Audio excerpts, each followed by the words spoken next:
Hello everyone, and thank you for tuning into the North Main Minute. I'm Joshua Doby.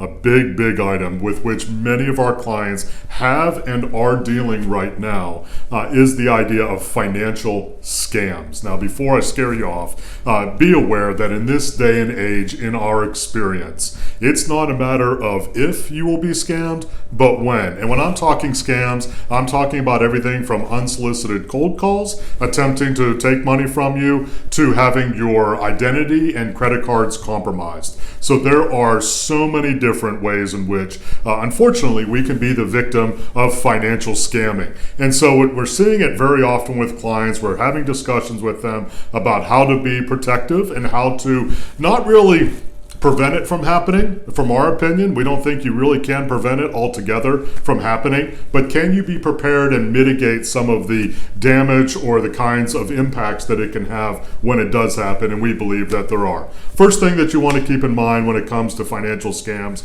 if you're getting an unsolicited phone call or an unsolicited email, take a pause. And I know that sounds pretty elementary, but almost never is there anything from a financial standpoint that you need to do right away.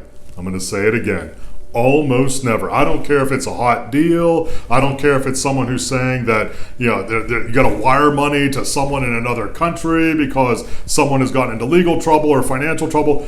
Almost never do you need to do anything right away. Take a deep breath, ask them for a return number, and ask them to put it in writing. Very often that will scare off the scammers, and you're not going to be bothered by them anymore because they realize that they're not going to be able to make a quick buck on you. But when it comes to cold calling and to emails, take a breath, don't respond right away. Second big thing to keep in mind, if it does happen to you, there are ways in which you can move forward with the process of recovery. Specifically, I'm looking at bank accounts and credit cards. They each have provisions. The banks and the credit card companies, which often are the same, have provisions where you can recover sometimes what has been taken from you. If your credit card number is compromised, your bank account number is compromised, let the bank know, let the credit card company know as quickly as you find out. Go through their mitigation process and resolution. Probably means you're going to need to change your bank account number, your credit card number. That's a smaller item in our end of the world in terms of being able to recover back to where you were.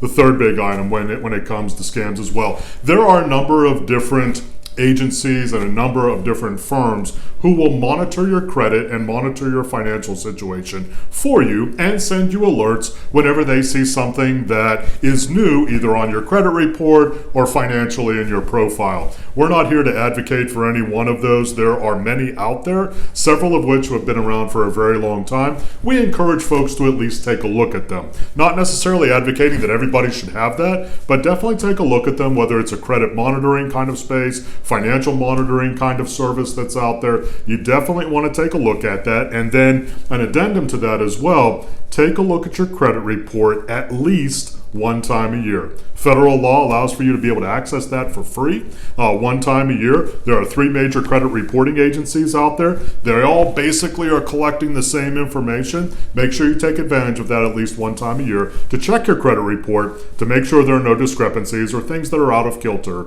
that need to be addressed. If you'd like to reach out to us at North Main Financial Group, perhaps you've gone through the scam process and you know what it feels like, and you want to talk about ways in which you can be preemptive and not have that have as high of an occurrence or probability going forward, or perhaps you just wanted to talk about how do we protect accounts here? What are our services that we provide and the kinds of ways in which we mitigate the possibilities for that ongoing? We'd love to hear from you. NorthMainFinancial.com.